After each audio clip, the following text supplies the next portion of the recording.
Karena firman yang kami dengarkan malam hari ini sungguh benar-benar tertanam di dalam hati kami. Pimpinlah kami dengan Roh-Mu yang kudus. Lawatlah kami.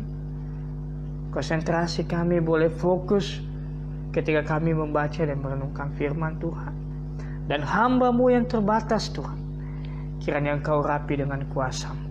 Karena setiap kata-kata perkataan hamba-Mu, kiranya Engkau yang memberkati setiap jemaat, setiap teman-teman dan keluarga, bahkan jemaat yang kami kasihi yang mendengarkan firman malam hari ini. Sungguh-sungguh kami boleh diberkati. Sungguh-sungguh kami dipulihkan oleh Tuhan. Sungguh-sungguh kami kuat dan teguh di dalam Tuhan. Walaupun kami berada dalam pergumulan hidup, tapi kami yakin dan percaya Allah yang kami kenal tidak pernah meninggalkan setiap kami yang selalu berserah, yang selalu berharap dan mengandalkan Engkau. Berbicaralah kepada kami Bapa, karena kami sudah siap diberkati oleh kebenaran firman Tuhan. Yang percaya katakan amin. Saudaraku yang diberkati oleh Tuhan, ketemu lagi kita di malam hari yang berbahagia ini. Di akhir bulan Mei, ya ini malam terakhir di bulan Mei dan pada tanggal 30 ini. Dan sambil kita juga menyiapkan kita untuk setiap keluarga jemaat yang kami kasihi untuk menyambut ibadah raya kita pada esok hari. Teman-teman diberkati oleh Tuhan, sebelum kita melewati malam ini, tentunya kita akan memuji Tuhan. Sudah kita memuji Tuhan, berdoa, kita sudah berdoa dua bangsa dan negara kita. Dan sebelum kita melanjutkan pokok doa selanjutnya, kita akan diberkati oleh firman Tuhan. Bapak Ibu Saudara, saya akan membaca satu ayat kebenaran firman Tuhan dari 1 Petrus pasal 4 ayat yang ke-12. Di depan layar kita ada ya. Saudara-saudaraku yang kekasih, janganlah kamu heran akan nyala api siksaan yang datang kepadamu sebagai ujian, seolah-olah ada sesuatu yang luar biasa terjadi di atas kamu. Bapak Ibu diberkati oleh Tuhan, penderitaan berasal dari kata derita, yang merupakan kata bentuk dari kata dira dalam bahasa Sanskerta, yang artinya adalah menahan atau menanggung. Derita artinya menanggung atau merasakan sesuatu yang tidak menyenangkan. Saudara, sekali lagi saya katakan, derita artinya menanggung atau merasakan sesuatu yang tidak menyenangkan. Pasti saudara-saudara sudah merasakan arti dari pengertian dari derita ini yang tidak menyenangkan. Apa yang tidak menyenangkan dalam hidup kita? Ya tentu dengan situasi yang sekarang ini pun sudah tidak menyenangkan, tidak aman, tidak nyaman dalam hidup kita. Ini suatu keadaan yang arti daripada derita. Penderitaan itu dapat berupa penderitaan lahir atau jasmani dan penderitaan batin. Saudara diberkati oleh Tuhan. Jadi kita mengalami semua penderitaan itu. Jasmani dan lahiriah kita dan rohani kita mengalami penderitaan. Kita sedang berada dalam perjuangan. Ada yang menyenangkan, ada yang tidak menyenangkan. Dan ada yang sama sekali kita tidak tahu, tapi kok kita mengalaminya. Penderitaan itu. Tapi saudara-saudara diberkati oleh Tuhan Yesus Kristus, penderitaan juga termasuk dalam realitas dunia atau manusia yang kita alami saat sekarang ini. Penderitaan dapat dibedakan menjadi penderitaan berat dan ringan, tergantung setiap kita. Apa yang kita alami, apa yang kita rasakan. Namun Bapak Ibu Saudara diberkati oleh Tuhan, satu masalah yang sama bagi si A, contohnya saya menderita sakit. Contohnya penyakit MAH. Saya mengalaminya begitu tidak enak, tidak menyenangkan ketika sakit MAH. Udah pusing kepala dan lain sebagainya. Tentu si B juga tidak bisa merasakan seperti rasakan. Mungkin dia punya penyakit yang lain. Mungkin penyakit dia ringan daripada saya. Jadi tidak sama saudara, tapi itu semua kita mengalaminya. Penderitaan itu yang tidak menyenangkan itu. Oleh sebab itu malam hari ini ada 3 sebab penderitaan yang kita alami dalam hidup kita. Pertama, penderitaan yang kita alami adalah karena perbuatan atau kesalahan kita sendiri. 1 Petrus pasal 3 ayat ke-17 dikatakan, sebab lebih baik menderita karena berbuat baik, jika hal itu dikehendaki Allah, daripada menderita karena berbuat jahat. Itu poin yang pertama tadi. Kita menderita karena disebabkan atau karena perbuatan kita sendiri. Jelas sekali apabila ada yang mencuri contohnya, saudara. Kemudian dia tertangkap, dia dipukuli, dia digebuki dan segala sesuatunya sampai dia berdarah. Dia mengalami penderitaan. Tapi dia mengalami penderitaan karena perbuatannya sendiri. Nah, Bapak Ibu diberkati oleh Tuhan Yesus Kristus, dari penderitaan yang kita alami karena perbuatan kita. Maka sesungguhnya kita harus belajar di situ. Kita harus introspeksi diri dan berjanji untuk tidak mengulanginya lagi. Karena kenapa kita menderita? Karena perbuatan kita sendiri. Apa yang harus kita lakukan? Kita harus mengevaluasi diri kita. Apa yang salah di dalam diri saya? Dan itu menjadi sebab pembelajaran berharga bagi kita.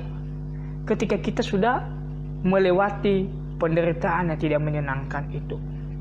Dan kita menanggung sendiri resikonya. Mungkin kita cacat, mungkin kita ditangkap polisi, dan mungkin kita tidak dianggap lagi oleh orang lain. Saudara-saudara diberkati oleh Tuhan Yesus Kristus. Itu penderitaan yang pertama karena perbuatan kita. Dan tentu juga hal ini tidak hanya orang yang mencuri, terkadang juga karena lewat perkataan saya dan Bapak Ibu. Lewat perkataan yang tidak pernah kita pikirkan tapi kita sudah mengucapkan, sehingga pada akhirnya apa?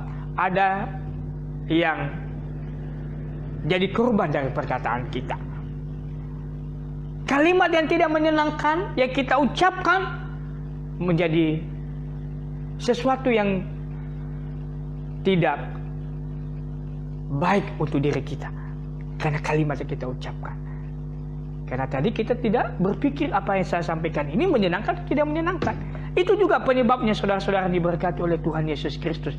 Maka sebelum hal itu terjadi, dan mungkin kita sudah mengalaminya, saatnya malam hari ini kita mengevaluasi diri.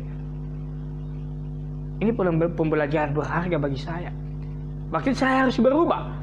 Saya tidak mengulanginya lagi. Saya berjanji. Berjanji terhadap diri kita sendiri, bukan kepada orang lain. Karena kita yang mau berubah. Jadi ketika kita berjanji terhadap diri kita sendiri, maka kita juga akan mengalami dampak dari perubahan dalam diri kita. Oleh karena itu Bapak Ibu diberkati oleh Tuhan Yesus Kristus, apalagi kita sebagai anak-anak Tuhan, sebagai orang yang percaya kepada Tuhan. Tentu Tuhan rindu kita menjadi berkat, menjadi garam dan terang dunia. Bagaimana kita menjadi garam? Bagaimana kita berdampak bagi orang lain? Bagaimana kita menjadi ada rasa yang bisa dirasakan oleh orang lain dari diri kita? Tentu terlebih dahulu kita harus bertanya kepada Tuhan. Tuhan, bagaimana aku harus berubah? Saya harus lakukan apa? Sehingga firman Tuhan mengingatkan kita bahwa satu hal yang bisa membuat kita berubah ketika kita selalu datang kepada Tuhan. Ketika kita mau membuka hati untuk diisi oleh kebenaran, untuk diingatkan oleh firman Tuhan, maka tentu pas di situ juga kita akan mengalami perubahan. Dan apa yang menjadi kerinduan Tuhan pasti akan terjadi, tergenapi dalam hidup kita. Kita akan menjadi pembawa rasa yang bisa dirasakan oleh orang lain.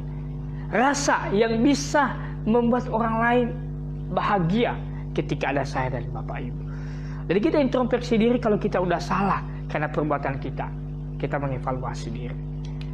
Yang kedua Bapak Ibu Saudara diberkati oleh Tuhan, kita menderita karena berbuat benar. Seperti apa yang disampaikan oleh 1 Petrus pasal 3 ayat 17 tadi. Ketika kita berbuat baik, justru kita menderita. Saudara-saudara diberkati oleh Tuhan Yesus Kristus. Apa yang dialami oleh Yusuf, saudara? Yusuf ketika istri Potifar mengajar dia untuk berhubungan badan, saudara. Tapi Yusuf menolak. Tetapi apa yang terjadi setelah dia menolak? Karena rasa malunya istri Potifar, akhirnya si Yusuflah masuk di dalam penjara, saudara. Anak ini juga karena dia menolak untuk melakukan kejahatan, dia menderita.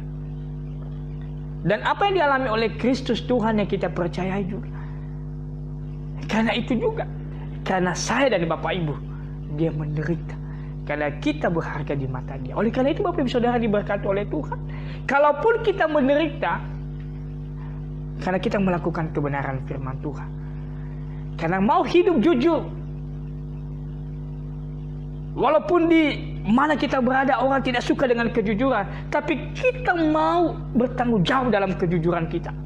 Karena kita sudah diberkati oleh firman Tuhan, karena kita meneladani Tuhan Yesus Kristus yang sudah menderita bagi kita, maka saudara diberkati oleh Tuhan.